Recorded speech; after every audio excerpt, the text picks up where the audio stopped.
Engkaulah Allah yang pemono, Allah yang satu-satunya. Tidak ada Allah seperti Engkau.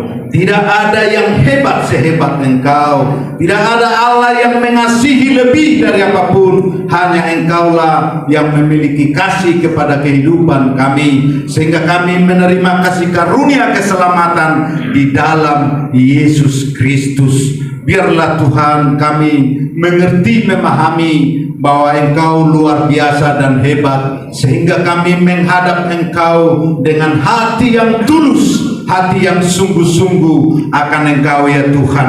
Kami siap untuk firman Tuhan, dan Roh Kudus kami undang untuk mengurapi kami, sehingga hati kami terbuka luas untuk firman Tuhan, dan hanya untuk firman yang menjadi kekuatan bagi kehidupan kami. Terima kasih Tuhan, terima kasih. Kami siap untuk mendengarkan firman Tuhan, dan dalam nama Yesus kami berdoa dan mengucap syukur. Haleluya, haleluya. Semua yang diberkati Tuhan mengatakan amin. Salam. Salam bapak-bapak. Ini kayak suara ibu-ibu padahal bapak-bapak. Salam ibu-ibu. Salam kita semua. Baik, mungkin bukan tenaga nasi lagi itu ya, tapi tenaga kehadiran Tuhan. Sangat terasa dalam pujian tadi. Biasanya saya hemat suara, tapi tadi saya lepas semua. Biar waktu khotbah nanti habis nggak apa-apa. Ternyata belum habis, saudara. Tuhan masih tolong beri kemuliaan bagi Tuhan yang luar biasa. Baik, yang menjadi tema kita pada pagi menjelang siang ini, yaitu mengikut Yesus keputusanmu. Amin. Puji Tuhan. Saya saudara sudah bergumul untuk membuat Berarti hancur tambah pintar ya. membuat foto ini dan melingkari perkataan dan juga Lukas 4 ayat 1 sampai 13. Saudara, saya kasih waktu 1 menit untuk baca ayat ini. Jadi di handphone bisa baca 2 menit lah saya kasih waktu. Saudara baca nanti. Nanti akan saya tanya dari perikop ini. Pencobaan di gurun. 2 menit baca saudara. Saya juga baca di sini. Suara keras satu dalam hati. Lukas 4 ayat 1 sampai 13. Lukas pasal 4 ayat 1 sampai 13. Nah, itu salah ketik itu. Lukas pasal 4 ayat 1 sampai 13. Pencobaan di padang gurun. Baca saudara, sungguh-sungguh 2 menit saya kasih saudara baca. Pegang handphone.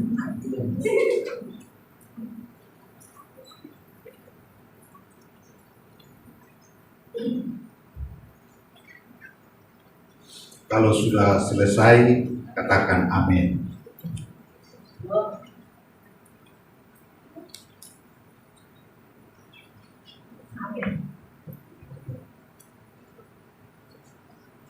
Baru 1 orang yang amin.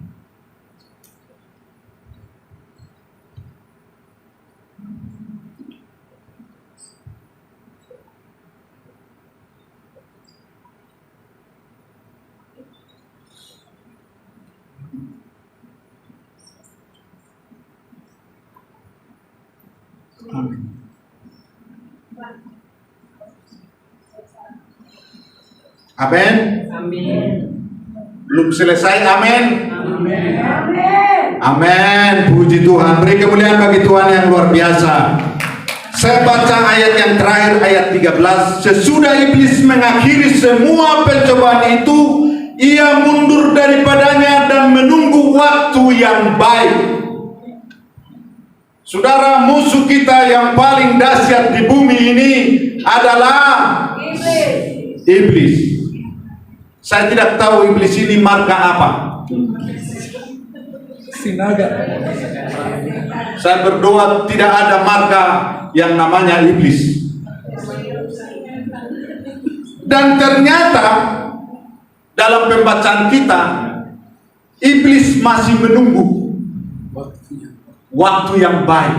Firman Tuhan berkata, iblis berkeliling mencari temannya, mencari Simbolis. kelompoknya untuk masuk neraka. Dia tidak mau sendiri masuk neraka. Berarti harus ada kekuatan orang yang percaya, memiliki kekuatan. Artinya saya ambil tema kita mengikut Yesus keputusanku. Artinya kita harus putuskan kita mau ikut siapa. Karena sekarang ini banyak yang kita ikuti, termasuk harta kita. Kita ikut-ikut harta kita, kita peluk-peluk dia. Sehingga kita memberi dengan gaya pencudu. Karena saya percaya kita dirancang Tuhan untuk memberi. Kalau kita mengatakan dengan manis, Tuhan jadikan aku menjadi berkat dimanapun aku berada. Tapi ternyata setiap kita datang kepada perkumpulan itu stres. Bukannya kita menjadi berkat, hanya kehadiran kita aja orang stres. Ya sih, cara pandang kita bukan seperti cara pandang Tuhan. Hati kita bukan seperti hatinya Tuhan. Nah, saya ambil foto ini, saudara. Saya ketik, saya cari-cari apa yang kalau ikut Tuhan, gimana yang menggambarkannya. Saya tanya yang cek, coba jelasin dulu foto ini. Dia nggak tahu, Pak. Ya, dia nggak tahu, saudara. Ini saya gambarkan seperti gaya saya. Kenapa ikut Tuhan itu? Kenapa kalau berjalan dengan Tuhan itu kan cuma satu kaki? Ternyata menurut saya kalau berjalan ikut Tuhan itu, kenapa hanya satu kaki? Itu hanya kakinya Tuhan. Lah kaki kita kemana? Kenapa digendong? Nggak bisa jalan.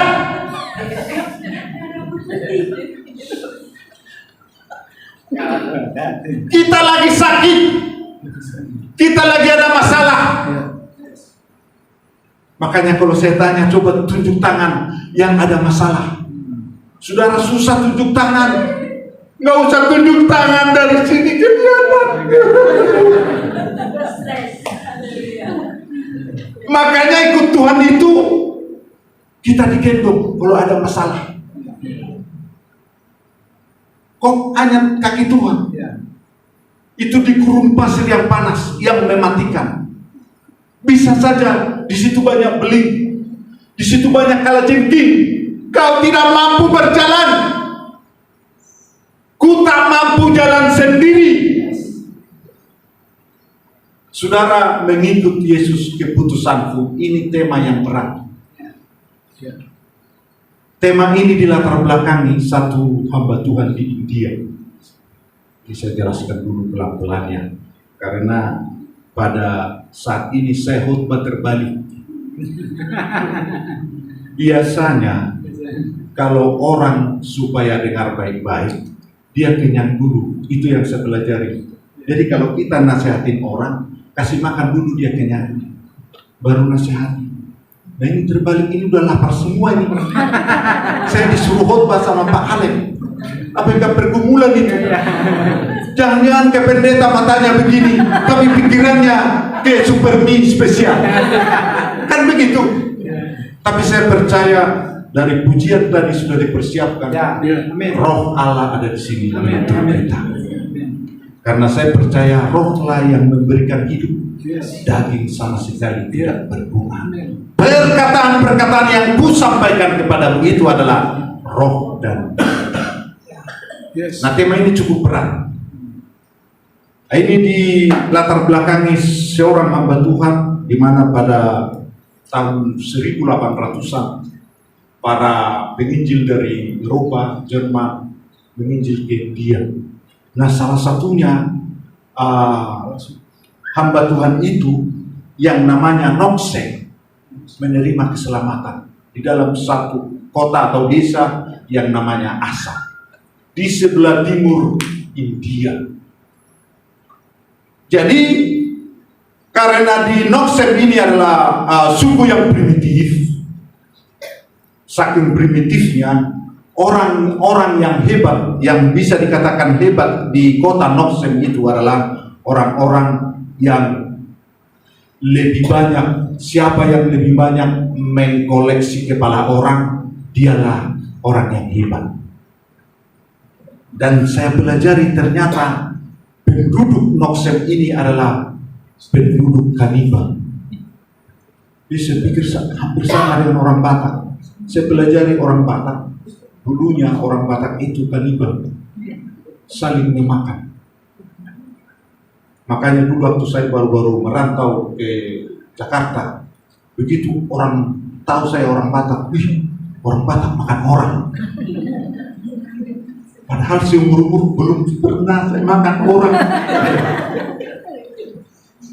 Mau keket orang juga belum pernah. Mau bunuh juga enggak. Tapi saya sudah dituduh makan orang. Tapi ada untungnya sih. Sehingga setiap saya masuk bis, orang menjauh semua dari saya. Dari orang baik sampai orang jahat. Yang artinya saya aman. Kadang yang tidak bayar ongkos. Karena dia tahu orang Batak makan orang. Nah di kota di kota Asam ini, yang namanya hamba Tuhan Noksem ini mempertahankan imannya. Jadi waktu Noksem dengan keluarga, kedua anaknya, satu istrinya, dan dia mau karena kepala suku di Noksem ini mengancam dia supaya meninggalkan imannya. Jadi kepala suku mengatakan, jika engkau bertahan dalam imanmu, anakmu akan saya bunuh. Dan pada saat itu seluruh penduduk Noksem berkumpul untuk mengadili yang namanya Noksem. Dan saudara, yang pertama sekali dibunuh adalah anaknya. Jika kau tetap bertahan, mempertahankan imanmu, anakmu akan dibunuh. Dan dia mengatakan, mengikut Yesus adalah keputusan. Kutak ingkar.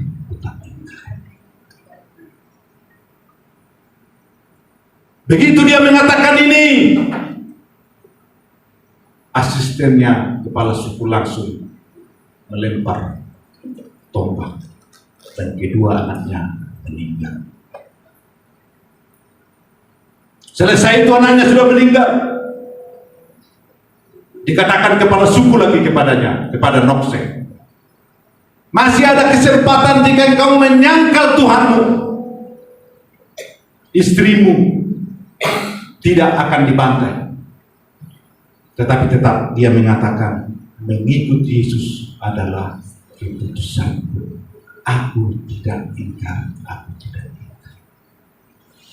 Saat itu juga istrinya dibantai dan dibunuh. Dan yang terakhir kepala suku mengatakan, jika engkau mengingkari Tuhanmu, mengingkari imanmu, saya kasih engkau kesempatan untuk hidup.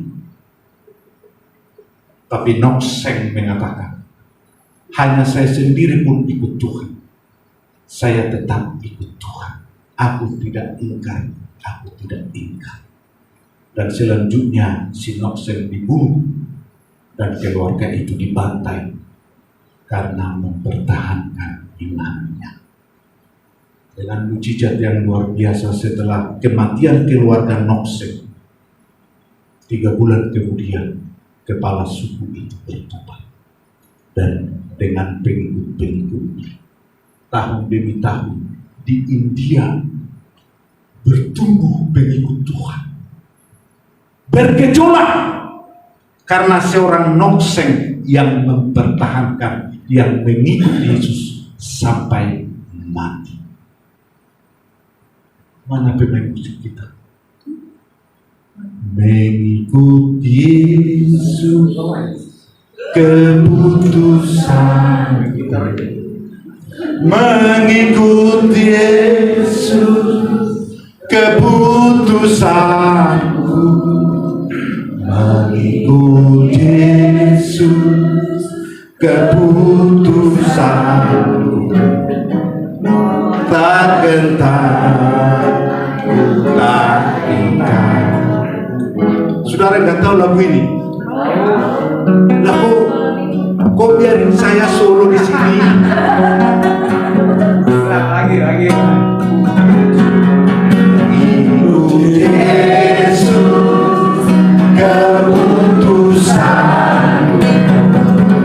mengikut Yesus keputusanku, mengikut Yesus keputusanku, ku tak gentar.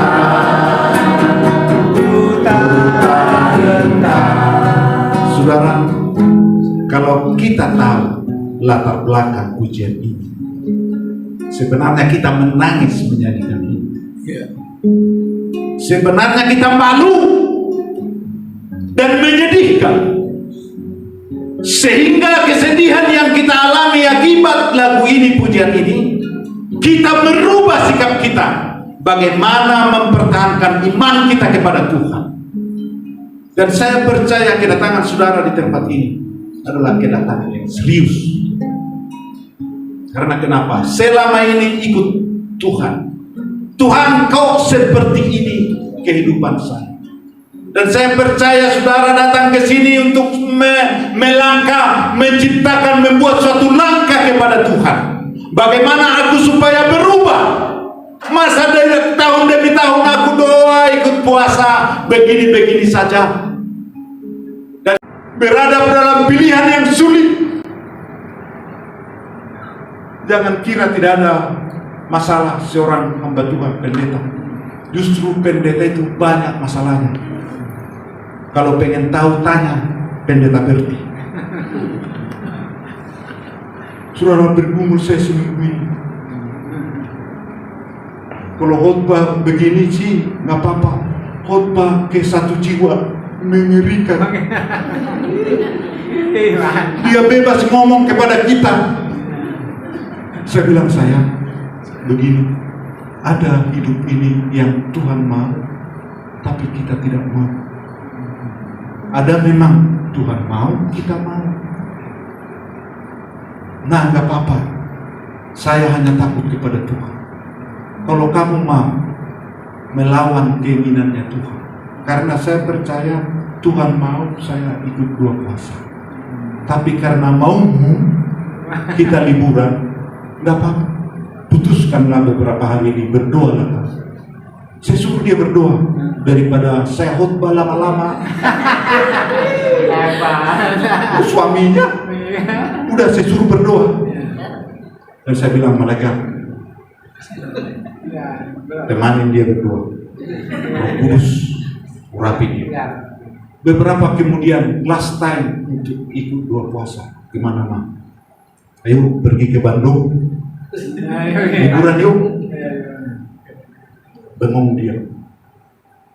Dia ingat Tuhan mau, kita tidak mau.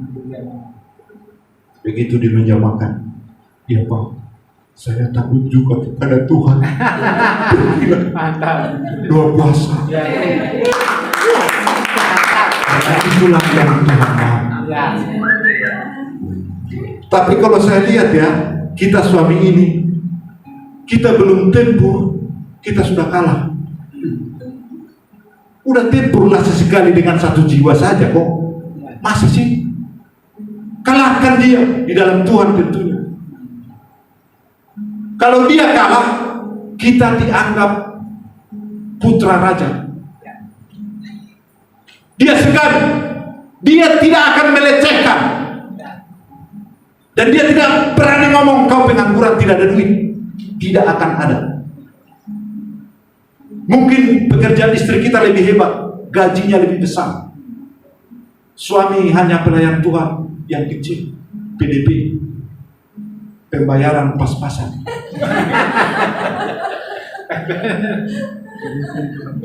Tapi kalau ikut Tuhan, berkeinginan-keinginannya Tuhan, itu makhluk yang satu itu benar akan digenapi. Seorang istri harus tunduk kepada suami tanpa syarat.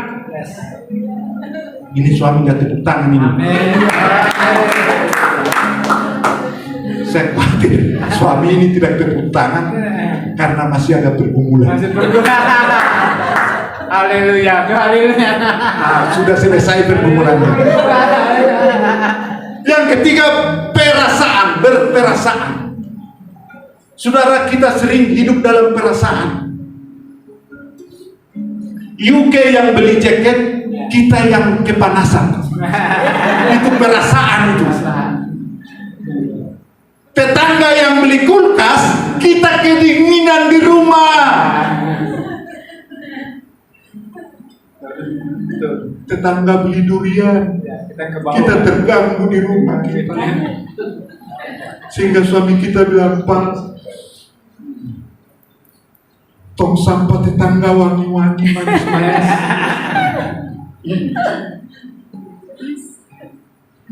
Karena kita hidup atas perasaan daging kita. Tapi kalau kita ikut Tuhan, kita putuskan ikut Tuhan, perasaan kita menjadi perasaannya Tuhan. Makanya dalam tema mengikut Yesus keputusanku, kita meninggalkan aspek jasmani kita dan kita mengikut Tuhan secara rohani. Berarti kita hidup di dalam roh. Makanya kita kalau hidup di dalam roh, kita akan terbalik dengan dunia ini. Terbalik, bukan seperti dunia ini. Kalau Pak Berti membuat yang baik kepada saya memberikan yang baik. Itu dunia ini. Bahkan ada yang mengatakan, kalau dia baik, saya baik Pak Pendeta. Tapi kalau dia jahat, saya lebih jahat. Bahkan kalah setan, luar biasa. Lebih jahat dari setan maksudnya. Tapi kita yang memiliki perasaannya Tuhan, musuh sekalipun, kita harus mengasihi. Tapi banyak istri, musuhnya adalah suami. Di sini tidak ada. Kalau di sini ada, bajunya warna apa ya? Baju warna apa? Oh, Jangan lihat saya dong. Perasaan. 3 perilaku yang harus kita taati sebagai pengikut Tuhan Yesus. Jika kita mengatakan, saya putuskan untuk mengikut Yesus, berpikirlah seperti Yesus, berperasaanlah seperti Yesus, dan berkeinginanlah seperti Yesus. Beri kemuliaan bagi Tuhan yang luar biasa. Selanjutnya, saudara, mengikut Yesus dapat dipahami menjadi murid Yesus. Murid salah satunya tanda-tanda adalah rendah hati dan mau diajar. Saya, saudara, sebagai hamba Tuhan, dari semua orang saya mau belajar. Dari tukang parkir sekalipun saya belajar. Dari ibu-ibu yang jualan sayur yang mungkin tidak dipandang orang, saya belajar dari dia. Kadang saya kalau belanja, saya perhatikan orangnya. Kalau orang belanja, kalau dia butuh sayur, yang tukang sayur itu diganti namanya, hanya Yur. Kalau orang itu jualan roti, roti. Kalau saya, Bu, sayur Ibu. Bu, ini timun berapa satu bungkus? 5.000 Pak. Saudara, orang tukang sayur itu 5.000 sudah besar. Jangan kita karena punya 50.000 melihat 5.000 kecil. Bagi tukang sayur 5.000 besar. Waktu saya tanya satu timun, satu bungkus itu 5.000, dia sudah berharap besar. Saya bilang, bisa nggak 4.000? Ibu itu mengatakan, Pak, modalnya saja 4.000. Saya untung hanya 1.000. Akhirnya saya balik bertanya, Bu, boleh tidak satu bungkus 10.000? Dan tukang sayur itu menangis. Pak, seumur-umur saya jual sayur, belum ada yang nawar satu bungkus 10.000. Bahkan ada yang nawar bisa enggak 3.000 9 bungkus.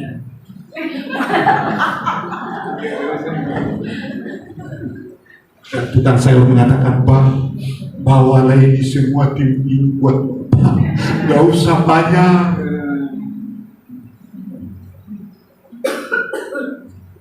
Mengikuti Yesus, keputusan memiliki hatinya Tuhan.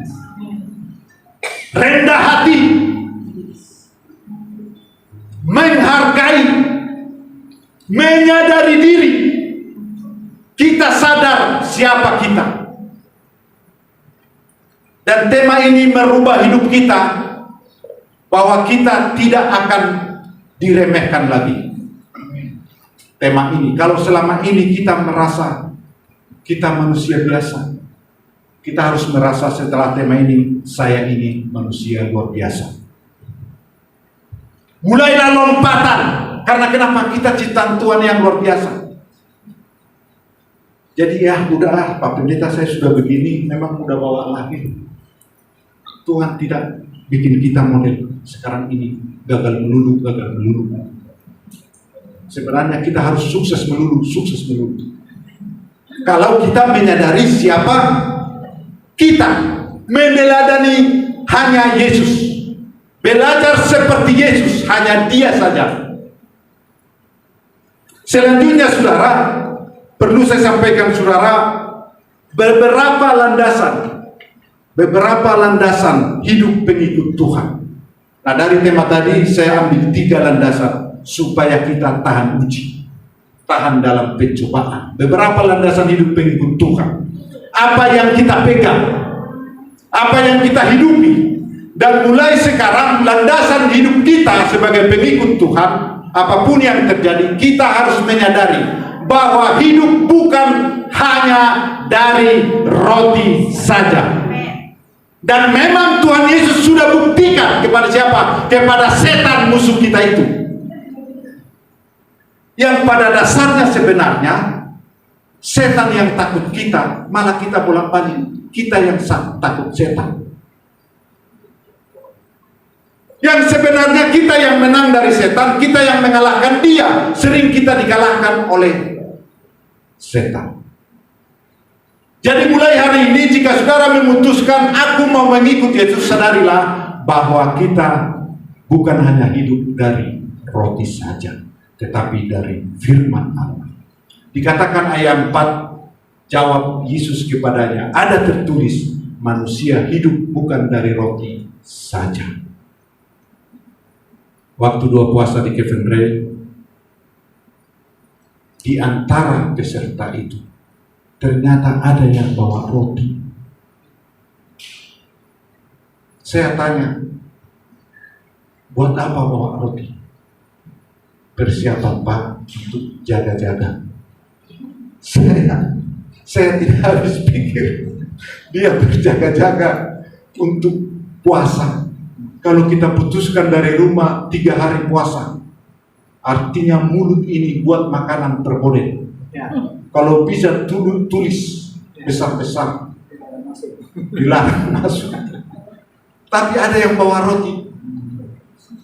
Dia bilang kepada saya, Pak Japanen, gak apa-apa kalau sudah lapar banget, ada roti di tas saya. Saya merenungkan ya, ternyata orang yang dekat dengan kita bisa iblis pakai. Jadi jangan salah bapak-bapak, orang yang paling dekat dengan bapak-bapak itu bisa dipakai oleh iblis. Makanya kalau bapak-bapak melihat manusia yang ajaib itu, katakan ada tertulis. Kalau dia momen, katakan ada tertulis. Mengikut Tuhan berarti gambaran Tuhan ada dalam diri kita. Hanya gambaran Tuhan. Tidak ada gambaran lain. Karena benar firman Tuhan berkata, mari kita ciptakan manusia itu segambar dengan kita. Allah Bapa, Allah Roh, Allah Anak.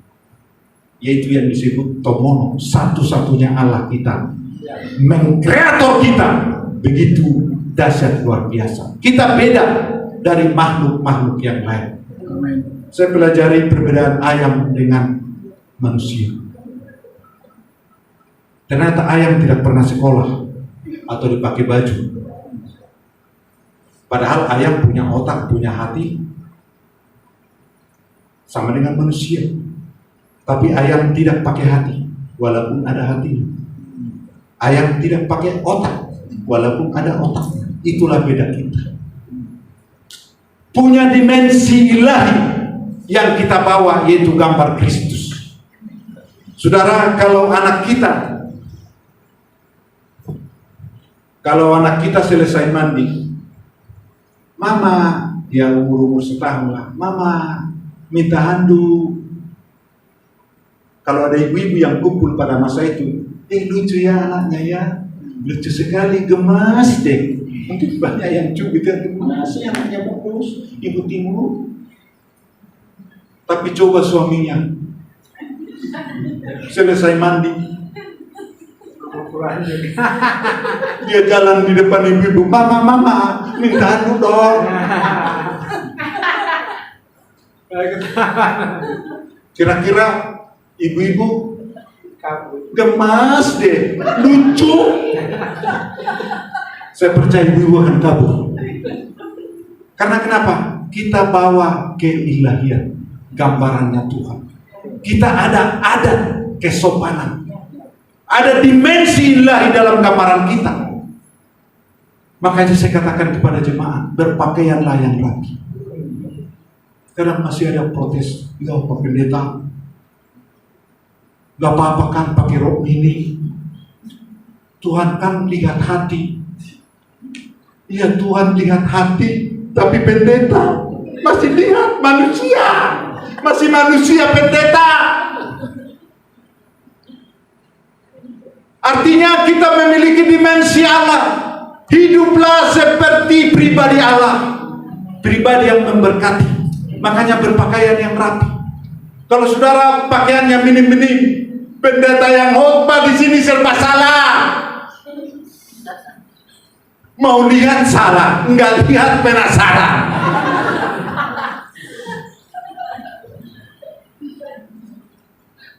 Mengikut Tuhan berarti gambar Tuhan ada dalam diri kita. Selanjutnya saudara yang dikasihi Tuhan, langsung nomor 2. Yang kedua menjadi dasar kita untuk mengikut Tuhan yang kita lakukan, yaitu yang kedua, hiduplah hanya untuk Tuhan. Terus Pak, Lukas pasal 4 ayat 8 dikatakan di sana, tetapi Yesus berkata kepadanya, ada tertulis, engkau harus menyembah Tuhan Allahmu dan hanya kepada Dia sajalah engkau berbakti. Ini adalah kemenangan Tuhan Yesus. Kenapa Dia menang? Karena Tuhan Yesus hanya melakukan firman. Dan Yesus berkata, hanya kepada Tuhanlah engkau berbakti. Menyembah Tuhan artinya Tuhan yang paling mulia. Jadi kalau kita melayani Tuhan, berarti kita menanggalkan segala aspek hidup kita. Jika engkau pengusaha, jangan anggap engkau pengusaha kalau ikut Tuhan. Kalau engkau cantik, jangan engkau merasa cantik ikut Tuhan. Karena jika kau masih merasa cantik menonjolkan kecantikanmu, engkau ada sombong di sana, tidak menanggalkan hakikat manusia dunia lama kita. Tapi jika kita mengikut Tuhan, kita hidup untuk Tuhan, dan hanya kepada Dialah kita berbakti. Saudara, kalau kita ikut Tuhan, menyembah dalam bahasa lain disebut proskuneo. Menyembah hanya Allah, yang bahasa lain disebut tomono, satu-satunya, tunggal. Tidak boleh kita mengatakan Tuhan nomor satu, harta saya nomor dua. Tuhan nomor satu, keluarga saya nomor dua. Tidak bisa dibandingkan dengan apapun. Itulah Tuhan yang tomono. Berarti hanya Tuhanlah yang hebat, dan tidak ada yang merasa hebat. Makanya kalau kita menyembah dengan Tuhan, itu sikap kita sangat luar biasa. Memberi nilai tinggi, menyembah, memberikan segenap hidup kita kepada Tuhan. Saudaraku-saudara yang dikasihi Tuhan, Kolose pasal 3 ayat 23 berkata, apapun juga yang kamu perbuat, perbuatlah dengan segenap hatimu seperti untuk Tuhan dan bukan untuk manusia. Saudara, stop. Yang mau mengiring Tuhan, stoplah untuk mencari ketenangan. Kalau saudara mau ikut Tuhan supaya tenar, itu pekerjaan sia-sia. Saudara ikut doa puasa ke tempat ini untuk supaya tenar, itu pengkhianatan. Kalau kita datang ke tempat ini hanya untuk Tuhan, berarti segenap hidup kita hanya untuk Tuhan. Saudara, cengkraman dunia ini begitu berat bagi orang yang percaya. Kalau saya tanya di sini, kalau saudara punya duit dapat 1 miliar, yang 1 miliar itu yang pertama-tama sekali kemana saudara beri?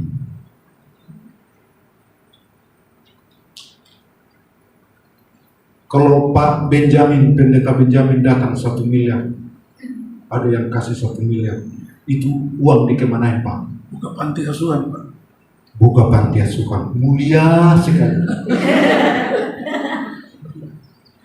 Kalau secara rohani nilai 10. Kalau yang lain, ada yang mengatakan buah suluk. Hanya 2 orang yang mau mengatakan. Saudara belum punya duit 1 miliar, sudah peliknya luar biasa. Diam aja itu duit dipegang, belum punya. Apalagi sudah punya, sudah di tangan, saya tidak tahu. Saudara, ada cerita begini. Ada orang kaya yang saleh. Malaikat berjumpa dengan dia. Ibu-ibu yang kaya ini, ibu-ibu. Malaikat ngomong sama ibu-ibu. Bu, ibu kan kaya, banyak hartanya, banyak emasnya. Apa yang kau minta? Nanti kalau engkau masuk surga. Nah, ibu ini mengatakan begini, malaikat. Dia bilang, Kak. Tolong ya, nanti kalau saya mau masuk surga, berikan saya asisten 5 orang. Gak apa-apa, kata malaikat. Tapi itu buat apa, ibu? Soalnya emas saya banyak. Saya mau bawa emas saya itu ke surga. Jadi kelihatan bahwa manusia itu terikat dengan tidak mau, udah mau ke surga loh, masih ingat emas. Emas mahal enggak? mahal. Sekarang sudah 1.100.000 1 gram. Dan begitu mau berangkat ke surga, malaikat bilang, "Bu, gak usah bawa emas, nanti ibu menyesal." "Enggak Pak, ini paling harta saya yang saya idam-idamkan." Tapi ya udah, malaikat bilang, "Ya udah Bu, bawa aja, ini asistenmu 5 untuk bawa emasmu ke surga." Begitu jalan ibu ini ke surga, langsung surga terbuka. Dan ibu ini langsung melihat surga terperangan. Ternyata jalannya dari emas.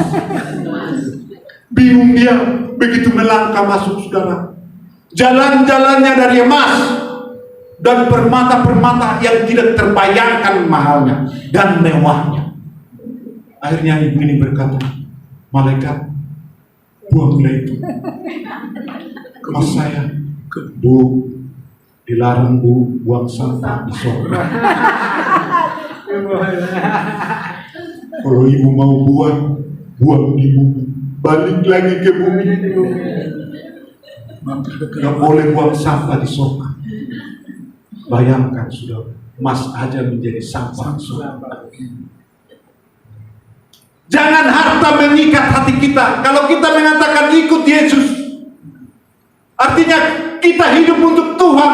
Lepaskan dirimu dari gemerlapnya dunia ini, dan engkau paslah mengatakan mengikut Yesus adalah keputusan.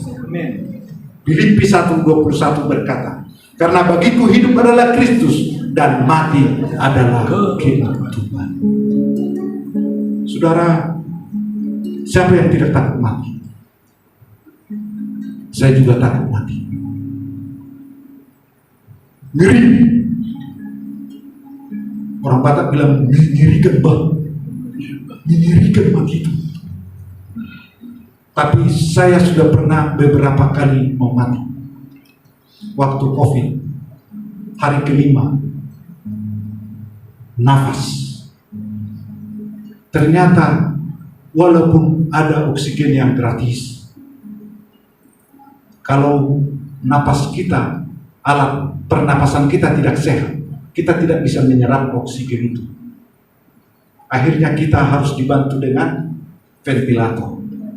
Dan di tempat saya itu tidak ada ventilator, harus tanda tangan. Kalau sudah ngap-ngapan, karena tidak ada ventilator, dipersilahkan mati sendiri. Ya, nggak ada pertolongan lagi maksudnya. Jadi kalau mati, matilah, kalau hidup, hiduplah. Sudah dibiarkan, dan memang saya dibiarkan. Begitu saya napas 1, 2, 3, saudara, nggak tahu ya, apa saya lebay apa gimana. Saya hanya menyembah dan bernyanyi. Waktu saya mau meninggal itu, saya hanya menyanyi. Yang pada intinya, "Tuhan, saya sudah siap. Ambillah Tuhan." Dan saya pesankan kepada istri, "Sudah, kau di situ, saya di sini sama saja. Berdoa saja. Saya sudah mau berakhir. Saya sudah mati, sudah mau mati." Memang benar-benar krisis. Tapi saya merasa, bagiku hidup adalah Kristus. Mati sekalipun adalah keuntungan. Saya sudah merasa beruntung pada masa itu kalau mati. Tapi herannya nggak mati-mati. Ketemu kita. Kalau saya mati kita nggak ketemu. Kalau saya mati nanti Rabu pagi tidak akan makan 2 puasa, buka puasa. Itu kan rencana Tuhan yang ajaib luar biasa itu. Dan masih bisa khotbah di tempat ini. Ya, amin. Dan waktu saya bersaksi di gereja, ibu bilang begini, "Ya Pak Pendeta, waktu saya dengar Pak Pendeta bersaksi waktu kritis, Pak Pendeta hanya bernyanyi menyembah. Saya juga sudah tua, saya belajar mau menyembah, hanya menyembah aja. hanya berdua saja, karena umur saya sudah pendek. Tidak ada lagi waktu yang lain, hanya memuji dan menyembah. Itulah dampak bagi kita. Hidup adalah Kristus, mati adalah keuntungan. Saudara, kalau kita supaya sadar ya, supaya kita sadar dalam hidup ini betapa kita beruntung. Kalau kita hitung ya, oksigen yang kita butuhkan tiap hari itu kalau ditakar 550 liter per hari orang dewasa yang kita hirup gratis, tidak bayar. Mau bayar mahal. Tapi waktu corona yang kemarin oksigen habis di mana-mana. Kalau ada yang satu tangki 50 juta, orang beli 550 liter. Kalau dalam rupiah saudara, 1 liter itu 25.000. Berarti satu hari yang kita butuhkan dalam rupiah 550 kali 25.000. Itulah sehari yang kita butuhkan. Itu berapa? 13.700.000 sehari. Jadi kalau ada makan di restoran sekali makan 5 juta, itu belum apa-apa. Tuhan masih lebih hebat kasih oksigen. Kalau kita traktir teman makan 1 juta, jangan merasa hebat dulu. Tuhan masih lebih hebat traktir kita tiap hari. 13.750.000 baru oksigen. Baru oksigen. Supaya kita sadar bahwa kita itu dikasih Tuhan dengan luar biasa. Kalaupun kita memberi dari semua harta kita, jangan merasa hebat dulu. Itu bukan supaya menambahi kasihnya Tuhan kepada kita, tapi untuk menambahkan kasihnya kita kepada Dia. Karena Tuhan sudah mengasihi kita kekal sampai selama-lamanya. Dialah kasih itu. Kalau kita datang ke sini, saya yakin untuk menambahkan kasih kita kepada Dia. Saya percaya di sini wajah-wajah yang mengasihi Tuhan, rela lapar 3 hari, rela meninggalkan keluarga. Urusan saudara masih banyak sebenarnya, tapi saudara rela meninggalkan semuanya itu hanya untuk Tuhan. Beri kemuliaan bagi Tuhan yang berkuasa. 165 juta setahun. Supaya saudara lebih tahu umur berapa sekarang. Saya 57 tahun. Saya kalikan kali 165 juta. Berarti saya di umur saya sekarang ini, saya sudah menikmati berkat Tuhan 9.405 juta. Siapa yang berani bilang saya miskin? Saya sudah habiskan 9 miliar lebih. Jadi jangan ada orang anak Tuhan merasa miskin. Hanya oksigen saudara aja 9 miliar.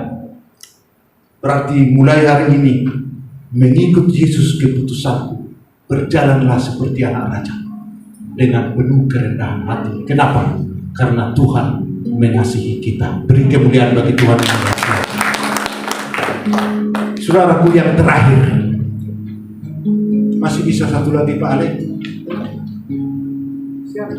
Yang terakhir, landasan untuk kita berkemenangan mengikut Yesus, yaitu taat kepada Allah, bahwa ketaatan adalah harga mati. Ayat 12 berkata, Yesus menjawabnya katanya, ada firman, jangan engkau mencobai Tuhan Allahmu. Sesungguhnya iblis mengakhiri semua pencobaan itu, ia mundur daripadanya dan menunggu waktu yang baik. Jangan engkau mencobai Tuhan Allah. Berarti untuk taat, untuk hidup mengikut Tuhan sampai mati, tidak ingkar, harus memiliki integritas, ketaatan tingkat tinggi, taat sampai mati. Dan memang Yesus kita itu mati, taat dia sampai mati di kayu salib. Dan dibuktikan sebelum dia disalibkan, dia sudah berkemenangan. Makanya saya sering mengatakan bahwa saudara sekalian dalam iman saya, bahwa saudara sudah dipakukan di kayu salib itu. Sudah harga mati kita diselamatkan, dipakukan di kayu salib itu. Dan semua saudara yang hadir kita di sini sudah dipakukan di salib itu. Ada salib enggak di sini? Ambil dulu paku supaya saya pakukan di salib itu. Kita sudah ditebus oleh Tuhan. Ketidaktaatan yang menyebabkan kita sering gagal dan merasa malu dan terhina. Kalau kita hidup taat kepada Tuhan, kau tidak pernah dipermalukan. Kalau kita hidup taat kepada Tuhan, kita tidak pernah dilecehkan. Walaupun dilecehkan, kita tidak mempan atas pelecehan itu. Itu menjadi motivasi bagi kita. Karena firman Tuhan berkata, dengan masalah yang ada, disitulah saya dibentuk oleh masalah itu. Berarti makin banyak masalah, makin dewasalah kita di dalam Tuhan. Saudaraku-saudara yang dikasihi Tuhan, dalam Filipi pasal 2 ayat 8 dikatakan, dan dalam keadaan sebagai manusia ia telah merendahkan dirinya dan taat sampai mati, bahkan sampai mati di kayu salib. Ketaatan meniadakan diri dan hanya untuk Dia, hanya yang ada adalah dan Dia Tuhan kita. Saudara, kalau kita baca ketaatan tokoh-tokoh ketaatan dalam Alkitab, yaitu Daniel, salah satu tokoh yang luar biasa. Bagaimana Daniel adalah hamba Tuhan yang taat. Abraham, walaupun agak goncang dalam hidupnya, tapi dia taat kepada Tuhan, mempersembahkan anaknya Ishak. Saudara, waktu Abraham dengan istrinya, bahwa Allah berjanji kepada dia bahwa dari keturunanmu lah akan lahir bangsa-bangsa, dan engkaulah bapa orang yang beriman. Saudara sudah tua pada masa itu, sampai tua belum juga beranak istrinya Abraham. Dan datanglah istrinya bilang sama si Abraham, "Papi, saya kan sudah tua, sudah menebus. Janji Tuhan itu tidak lagi berlaku sama kita. Ambillah pembantu kita." Di sini ada yang ibu-ibu model begitu.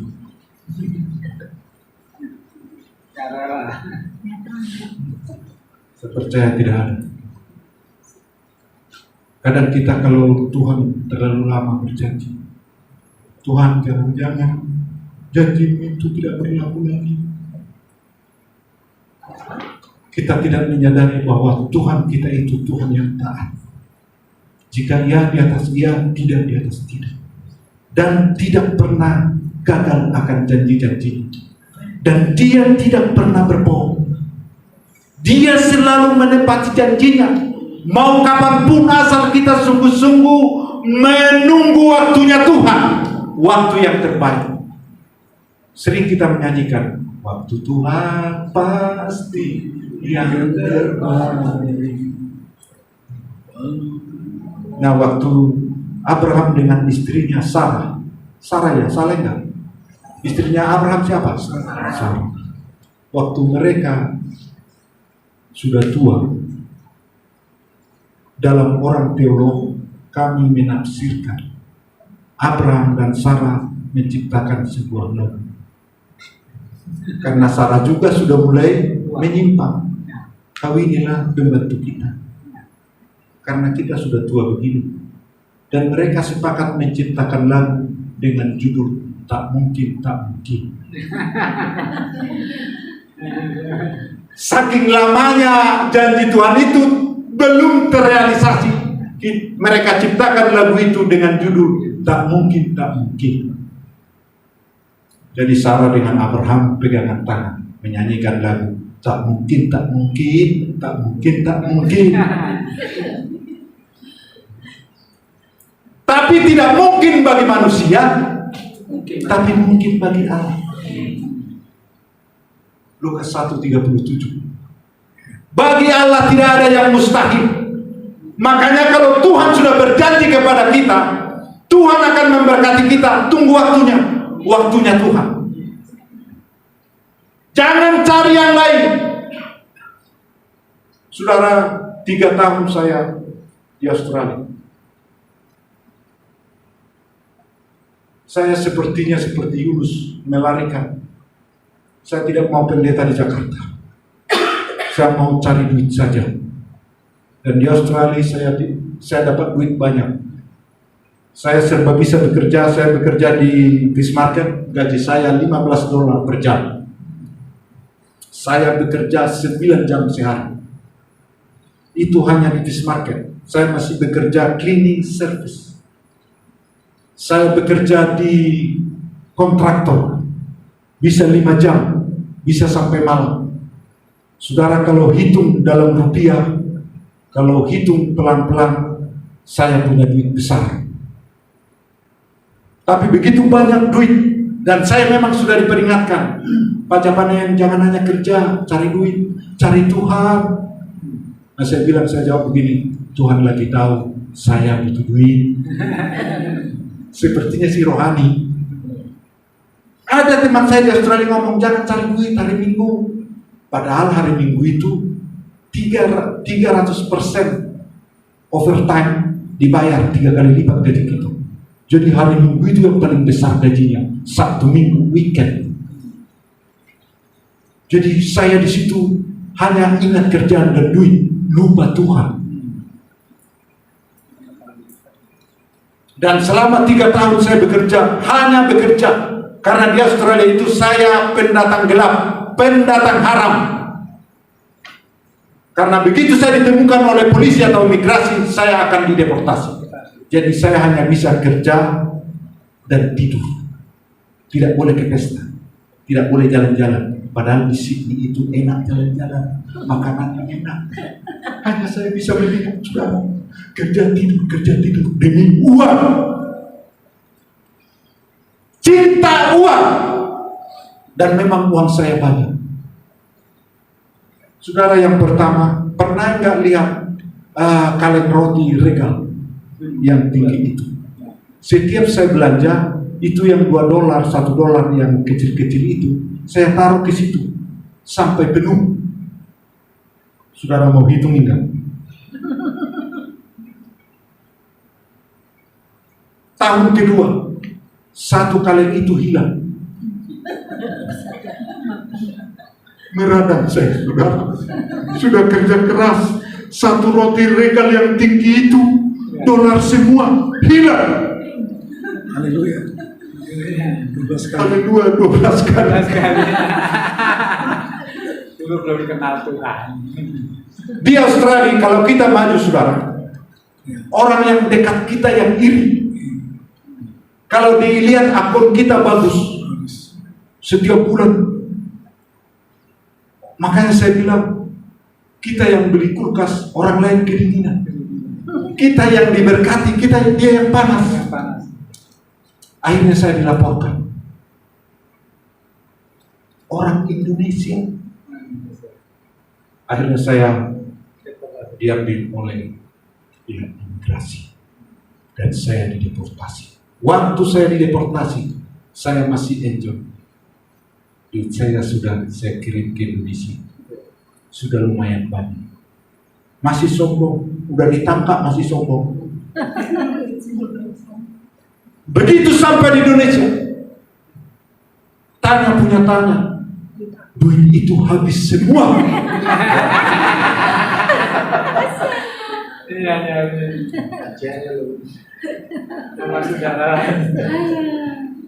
Sudah merana di Australia, hanya kerja tidur.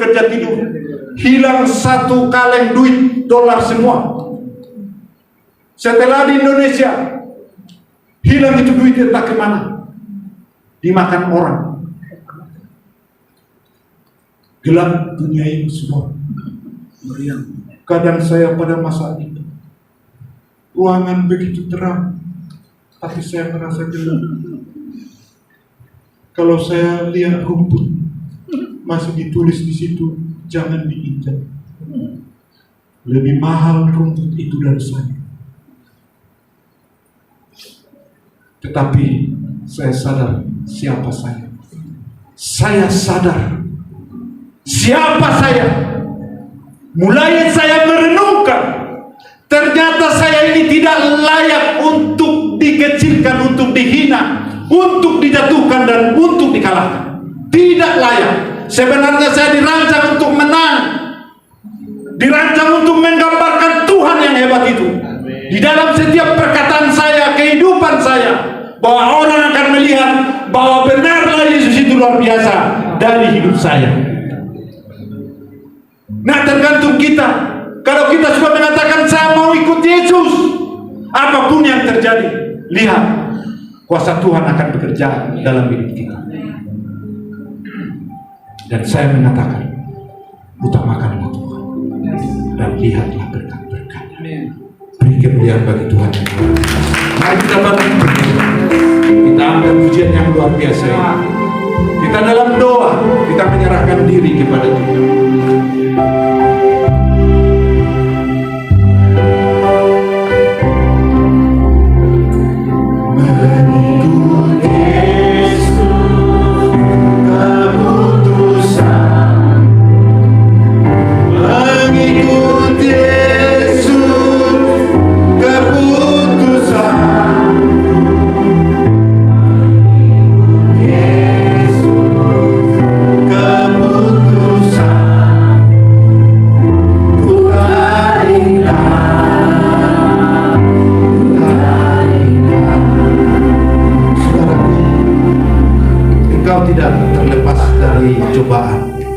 Engkau tidak terlepas dari hinaan. Mungkin engkau tidak dihargai hari-hari ini, dan bahkan mungkin engkau digelarkan menjadi orang yang gagal, yang tidak layak. Tapi itu bukan ukuran, itu bukan menjadi kenyataan. Karena kita percaya hanya Tuhanlah yang bisa mengubahkan kita. Kalau kita sungguh-sungguh mengatakan mengikut Yesus keputusan, ikutlah Dia dengan sungguh-sungguh, dan bagimu hidup adalah Kristus, dan bahkan mati adalah kebetulan. Patrikan dalam hatimu, mengikut Yesus adalah keputusan. Mengikut Yesus keputusan. Mengikut Yesus keputusan.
Memutuskan ikut Tuhan, memiliki ketaatan, memiliki hidup di dalam firman, engkau hari ini boleh mengangkat tangan di tempat.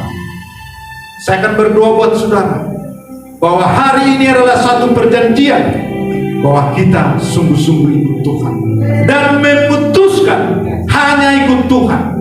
Apapun yang terjadi, diremehkan, dihina, bahkan penderitaan sekalipun, kita tidak akan mundur dari Tuhan. Bahkan kematian sekalipun, kita tidak akan ingkar dari Tuhan. Angkat kedua tangan dalam nama Yesus. Kami membuat satu keputusan, sebuah agreement kepadamu ya Tuhan. Kami mau mengikut Engkau. Kami memutuskan hanya ikut Engkau. Kami tidak akan ingkar ya Tuhan. Kami diberkati. Kami ada sampai hari ini karena kebaikan Tuhan yang luar biasa. Kasih-Mu yang tidak terbatas. Bahkan Engkau rela mati di kayu salib untuk membuat hidup kami menjadi hidup yang kekal. Terima kasih Tuhan, terima kasih.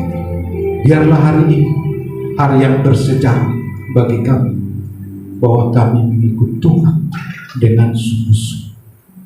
Turunkan tangan. Terima kasih Tuhan, terima kasih. Hamba berdoa, berkati anak-anak kami. Engkau memberkati istri kami, Engkau memberkati suami kami, rumah tangga kami diberkati oleh Tuhan. Terima kasih Tuhan, bila kami ada di sini. Kami hidup hanya untuk Tuhan. Firman-Mu sudah disampaikan, Roh Kuduslah yang meneguhkan, dan kami kembalikan pujian hormat hanya bagi-Mu. Engkaulah Allah satu-satunya yang layak disembah, yang layak diagungkan, yang kepadanya kami hidup hanya untuk Engkau. Terpujilah nama-Mu Tuhan. Dalam nama Yesus kami sudah berdoa dan mengucap syukur. Haleluya, haleluya. Semua yang diberkati Tuhan mengatakan amin. Beri kemuliaan bagi Tuhan yang luar biasa. Silakan duduk, Tuhan memberkati. Puji Tuhan, terima kasih buat Pastor Nababan. Tuhan Yesus berkati atas firman-Nya. Kita akan break mungkin 5 menit. Bapak Ibu Saudara mungkin boleh ke toilet, dan kita akan kembali sebentar sesi terakhir di siang ini. Bentar ya, balik lagi. Kalau mau istirahat boleh, kalau mau gerak-gerak di sini juga boleh ya. Ya, ada yang mau ke toilet? Ya, si waktu 5 menit.